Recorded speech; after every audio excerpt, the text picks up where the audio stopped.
Hello everyone, this is Zakir Hussain. Yes, AP CM Chandrababu Naidu garu అలానే deputy CM Pawan Kalyan వీళ్ళిద్దరు కూడా ఆగస్టు 15న వేదికను చేసుకొని మాట్లాడుతూ 2029 నాటికి కూడా కూటమి ప్రభుత్వం వస్తే అసలుకి ఎలా ఉండబోతుందో మాట్లాడడం జరిగింది. దీని గురించి ఒకసారి డిస్కస్ చేద్దాం. ప్రస్తుతం మనతోటి సీనియర్ జర్నలిస్ట్ శేషరావు గారు ఉన్నారు. వెల్కమ్ చేద్దాం. Hello sir. హలో సార్, ఇప్పుడు ఈ కామెంట్స్ అసలు ఎలా చూడొచ్చు? సో చంద్రబాబు నాయుడు గారు ఇండిపెండెన్స్ డే సందర్భంగా ఆయన స్పీచ్ ఇచ్చారు. ఎస్, రాష్ట్ర ప్రభుత్వం రాష్ట్రం ఎట్లా ఉండాలి, రాష్ట్ర ప్రజలు ఎలా ఉండాలి అనేటువంటి దాని మీద మాట్లాడుతూ ఆయన గతాన్ని రివ్యూ చేస్తూ భవిష్యత్తుని ఆంధ్రప్రదేశ్ ప్రజలకి గుర్తు చేశారు. ఏంటంటే 2024 ఎన్నికల్లో ఒక నిశ్శబ్ద విప్లవం కనిపించింది. అది మరో స్వాతంత్రాన్ని తీసుకొచ్చింది ఆంధ్రప్రదేశ్కి. యాక్చువల్గా మనకి ఇండిపెండెన్స్ డే ఆగస్టు 15 అనగానే మనకి ఇండిపెండెన్స్ డే స్వాతంత్ర దినోత్సవం గుర్తొస్తుంది. అలాంటి స్వాతంత్ర దినోత్సవం ఇప్పుడు మనకి 2024 ఎన్నికల్లో కూడా గుర్తొచ్చింది. ఇది రెండో స్వాతంత్ర దినోత్సవం అని అంటారు ఆయన. ఓకే, అంటే ఏడాది కాలంలోనే మనకి 2 స్వాతంత్ర దినోత్సవాలు వచ్చాయని. అంటే నిశ్శబ్ద విప్లవం అనేది ఒకటి కనిపించింది గత ఎన్నికల్లో. ఆ నిశ్శబ్ద విప్లవం ఎందుకు వచ్చింది అంటే జగన్మోహన్ రెడ్డి గారి మీద తిరుగుబాటు. అప్పట్లో స్వాతంత్రం బ్రిటిష్ వాళ్ళ మీద భారతీయులు తిరుగుబాటుని ప్రకటించి ఉద్యమించి స్వాతంత్రాన్ని తీసుకొచ్చారు. సార్ అట్లానే రీసెంట్గా పులివెందులలో కూడా అదే శబ్దం వినిపించింది అంటే ఏం చెప్తారు సార్? పులివెందుల ఎపిసోడ్ ప్రస్తావించలేదు అక్కడ. పులివెందులు అనేది నథింగ్, ఒక జడ్పీటీసీ ఎన్నిక. అది కాకుండా 2024 అనేది 2019 నుంచి 2024 మధ్యలో జరిగినటువంటి ఒక అణిచివేత ప్రభుత్వం అనేటువంటి భావనతోటి ఆయన చెప్పారు. 2019 నుంచి 2024 వరకు జరిగినటువంటి పరిపాలన బ్రిటిష్ తరహా పరిపాలన గుర్తు చేసింది. అందుకే ఒక నిశ్శబ్ద విప్లవం వచ్చింది, తిరుగుబాటు వచ్చింది. ఆ తిరుగుబాటు నుంచి 2024లో ఒక అద్భుతమైనటువంటి విజయాన్ని కూటమి ప్రభుత్వానికి ఇచ్చారు. కూటమి ప్రభుత్వం వచ్చిన తర్వాత ఏవైతే ప్రజలు అనుకుంటున్నారో అది చేస్తూ ఉంది. అభివృద్ధి, సంక్షేమం, సుపరిపాలన, ఈ మూడింటిని చేస్తూ ఉంది. గతంలో ఏ ప్రభుత్వం కూడా చెయ్యనంతగా ఈ ప్రభుత్వం చేస్తూ ఉంది. కాకపోతే 2029 నాటికి ఈ అభివృద్ధి, సంక్షేమం, సుపరిపాలన అనేదాన్ని గుర్తుపెట్టుకొని మీరు ఓట్లు వేయాలి కూటమి ప్రభుత్వానికి. అనేకమైనటువంటి స్వాతంత్ర దినోత్సవాలని జరుపుకోవాలి మనము. ఒకవేళ మీరు 2029లో కనుక ఈ ప్రభుత్వం వైపు నిలబడలేకపోతే మళ్ళా మనకు బ్రిటిష్ తరహా పరిపాలన వచ్చేటువంటి ప్రమాదం పొంచి ఉంది. కాబట్టి తస్మాత్ జాగ్రత్త. 2029 గురించి మీరు ఇప్పటి నుంచే ఆలోచించండి. స్వాతంత్ర దినోత్సవాలను ఇవాళ జరుపుకుంటున్నాము అని అంటే ఇదే స్వాతంత్ర్యం మనకు ఉండాలంటే 2029 మళ్ళీ కూటమి ప్రభుత్వం రావాలి. స్వాతంత్ర దినోత్సవాలను జరుపుకుంటేనే రాష్ట్రం అభివృద్ధి జరుగుతుందని చెప్పి చంద్రబాబు నాయుడు గారు ఒక దిశానిర్దేశం ప్రజలకు ఇండిపెండెన్స్ డే సందర్భంగా ఇచ్చారు. అదే సమయంలో ఆంధ్రప్రదేశ్ డిప్యూటీ సీఎం పవన్ కళ్యాణ్ గారు ఒక సందేశం, ఒక ఇండికేషను, అలాగే ఒక వార్నింగ్ వైఎస్ఆర్ కాంగ్రెస్ పార్టీకి ఇచ్చారు. ఓకే, అంటే అట్లా ఏంటంటే తాము గెలిస్తేనేమో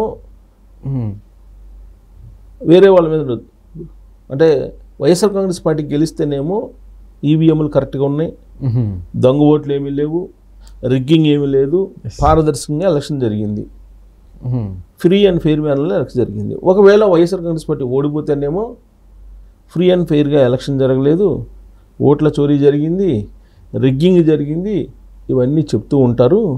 మరి 30 సంవత్సరాల పాటు పులివెందుల్లో మొత్తం ఏం జరిగింది అనేది ప్రజలకు తెలుసు.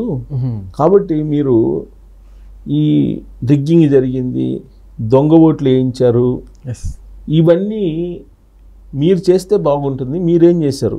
2019 నుంచి 2024 మధ్యలో జరిగినటువంటి స్థానిక సంస్థల ఎన్నికల్లో మీరు ఏం చేశారు? మీరు చేసింది మేము చేయలేదు. ఫ్రీ అండ్ ఫెయిర్ మేనర్లో ఎలక్షన్ నిర్వహించాము. స్వాతంత్ర్య దినోత్సవం సందర్భంగా స్వాతంత్ర్యం వచ్చినట్టు పులివెందుల్లో 2025 ఆగస్టు జరిగినటువంటి ఎన్నికల్లో 12వ తారీఖు జరిగినటువంటి ఎన్నికల్లో ఒక స్వాతంత్ర్యం వచ్చినట్టు ఫీల్ అయ్యారు వాళ్ళు. అక్కడ ఉండేటువంటి ప్రజలు ఫీల్ అయిపోయి ఓట్లు వేశారు జగన్మోహన్ రెడ్డి గారికి వ్యతిరేకంగా అనేటువంటి విషయాన్ని ఆయన చెప్తూ రాహుల్ గాంధీ గారికి కూడా అక్షంతలు వేశారు. వీళ్ళందరూ జగన్మోహన్ రెడ్డి గారు అలాగే రాహుల్ గాంధీ గారు వీళ్ళందరూ విదేశీ శక్తులు. విదేశీ శక్తులకి వీళ్ళు పనిచేస్తున్నారు. దేశంలో విదేశీయులకు సహాయం చేసేటువంటి వాళ్ళు అంటే చాలా ప్రమాదం. ఓకే, విదేశీ కుట్రలో భాగంగా వీళ్ళు పనిచేస్తున్నారు. భారతదేశ వ్యాప్తంగా ఇప్పుడు రాహుల్ గాంధీ ఏం చెప్తున్నారు, దొంగ ఓట్లు పోలైని, దొంగ ఓట్లతో 2024 ఎన్నికల్లో గెలిచారని చెప్తున్నారు.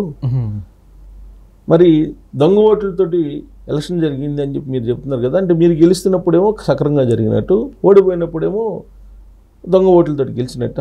2019 ఎన్నికల్లో మరి జగన్మోహన్ రెడ్డి గారు ఆంధ్రప్రదేశ్లో గెలిచారు కదా. మరి ఆ రోజున ఈవీఎంలు లేకపోతే ట్యాంపరింగ్లు లేకపోతే రిగ్గింగ్లు అవే కనిపించలేదా? ఆ రోజున ప్రజల ఇచ్చినటువంటి తీర్పుని మేము శిరసావహించాం కదా. మేము ఇవాళ ఎందుకు రాద్ధాంతం చేస్తున్నారు? అంటే మీరు గెలిస్తే ఒక న్యాయం, ఇంకొకరు గెలిస్తే మరొక న్యాయం ఉంటుందా? ఉండదు కదా. వీళ్ళందరినీ దేశద్రోహుల కింద, విదేశీ కుట్రలు, విదేశస్తులకి సహకరించేటువంటి వాళ్ళుగా ఇప్పుడు జగన్మోహన్ రెడ్డి గారిని, రాహుల్ గాంధీ గారిని గుర్తించాలి అని చెప్తూ వాళ్ళు చెప్పేటువంటి మాటల్ని మీరు వినద్దు, ఆలోచించండి. విదేశీయులకి వాళ్ళు సహాయం చేస్తూ ఉన్నారు, విదేశీ కుట్రలో భాగంగా వాళ్ళు భారతదేశంలో పనిచేస్తున్నారు అనేటువంటి సీరియస్ కామెంట్స్ని పవన్ కళ్యాణ్ గారు చేశారు. ఆయన కూడా ఏం చెప్పారు, వాళ్ళ కుట్రలను మీరు గమనించి 2029 ఎన్నికల్లో మీరు మోసపోకుండా మళ్ళీ ఓట్లేయండి. ఇప్పుడు సుపరిపాలన కొనసాగుతుంది. ఎలా సుపరిపాలన కొనసాగుతుంది? సూపర్ 6లు సూపర్ హిట్ అయ్యాయి, అవునా? అవును.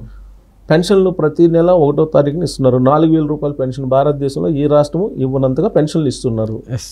అలాగే తల్లికి వందనం ఇంట్లో ఎంతమంది ఉంటే అంతమందికి పిల్లలకి 15,000 రూపాయల చొప్పున ఇస్తున్నారు. సుమారుగా 10,000 కోట్ల రూపాయలు ఏడాదికి ఇస్తున్నారు. దాంతోపాటు 3 సిలిండర్లు ఇచ్చారు. స్వాతంత్ర దినోత్సవం సందర్భంగా ఇవాళ నుంచి ఉచిత బస్సు ప్రయాణాన్ని మహిళలకి ఇచ్చారు. రైతులకి అన్నదాత సుఖీభవ పథకం కింద 5,000 రూపాయలు రాష్ట్ర ప్రభుత్వం, 2,000 రూపాయలు కేంద్ర ప్రభుత్వం, ఓవరాల్గా 7,000 రూపాయలు ఆల్రెడీ అకౌంట్స్లో పడ్డాయి. అది ఒక 3,500 కోట్ల రూపాయలు. 3 సిలిండర్లది ఒక 2,500 కోట్ల రూపాయలు. తల్లికి వందనం ఒక 10,000 కోట్ల రూపాయలు. అలాగే ప్రతి నెల పింఛన్లు దాదాపు 60 లక్షల మంది పింఛన్లు ఇస్తున్నారు. ఈ పింఛన్లు ప్రతి నెల 6వ తారీఖు 4,000 రూపాయలు ఇస్తున్నారు. ఉచిత బస్సు పథకం ఇవాళ నుంచి అమలు అవుతుంది. సూపర్ 6లు ఏవైతే ఉన్నాయో ఇవి సూపర్ హిట్ అయ్యాయి.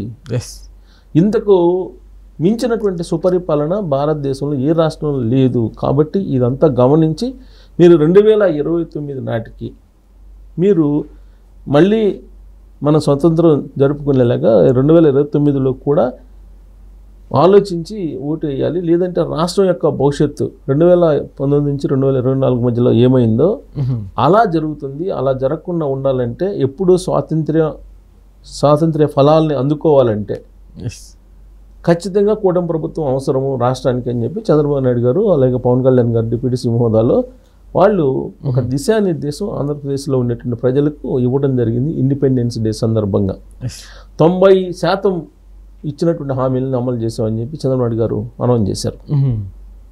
పవన్ కళ్యాణ్ గారు కూడా చంద్రబాబు గారు అనౌన్స్ చేసినటువంటి లేదంటే ఇద్దరు కలిసి అనౌన్స్ చేసినటువంటి పథకాలను అమలు చేసాం మేము, 90% సుపరిపాలన అందిస్తున్నాం అని చెప్పారు. ఇంకొక వైపు అభివృద్ధి, అమరావతి, విశాఖపట్నం రైల్వే జోను, ఇవన్నీ కూడా పోలవరం, ఇవన్నీ నిర్మాణాలు జరిగిపోతున్నాయి. కొన్ని కంపెనీలు వస్తున్నాయి. ఇప్పటికే దాదాపుగా 1,10,000 కోట్లకు పైగా పెట్టుబడులు వచ్చాయి. వాటి ద్వారా 5 లక్షల మందికి ఉద్యోగాలు వచ్చాయి. ఉపాధి అవకాశాలు కల్పిస్తున్నాము. రాబోయేటువంటి రోజుల్లో మరిన్ని కంపెనీలు వస్తాయి. సో ఆంధ్రప్రదేశ్కి పుష్కలంగా వనరులు ఉన్నాయి. ఆ వనరులను సద్వినియోగం చేసుకుని తలసరి ఆదాయాన్ని పెంచడంతో పాటు ఆర్థిక వ్యవస్థని పెంచడంతో పాటు భారతదేశంలో నెంబర్ 1 రాష్ట్రంగా ఆంధ్రప్రదేశ్ని తీసుకెళ్లాలని ప్రయత్నం చేస్తున్నాం. సో కాబట్టి 2029 అది గుర్తుపెట్టుకోండి ప్రతి ఒక్కళ్ళు. 2029 ఒకవేళ మిస్ అయితే రాష్ట్రం మళ్ళీ తిరోగమనంలోకి వెళ్తుంది, మళ్ళీ బ్రిటిష్ తరహా పాలన వస్తుంది. కాబట్టి మీరు ఈ ఇండిపెండెన్స్ డే సందర్భంగా స్వాతంత్ర దినోత్సవాల ఫలాలను అందుకుంటున్నారు. కాబట్టి మీరు గుర్తుపెట్టుకొని మళ్ళీ 2029 నాటికి మళ్ళీ మనం ఖచ్చితంగా కూటమి ప్రభుత్వాన్ని గెలిపించుకోవాలి అనేటువంటి ఆలోచన చెయ్యండి అని చెప్పి చంద్రబాబు నాయుడు గారు అలాగే పవన్ కళ్యాణ్ గారు ఆంధ్రప్రదేశ్ ప్రజలకి ఒక దిశానిర్దేశం చేశారు. Okay sir, thank you.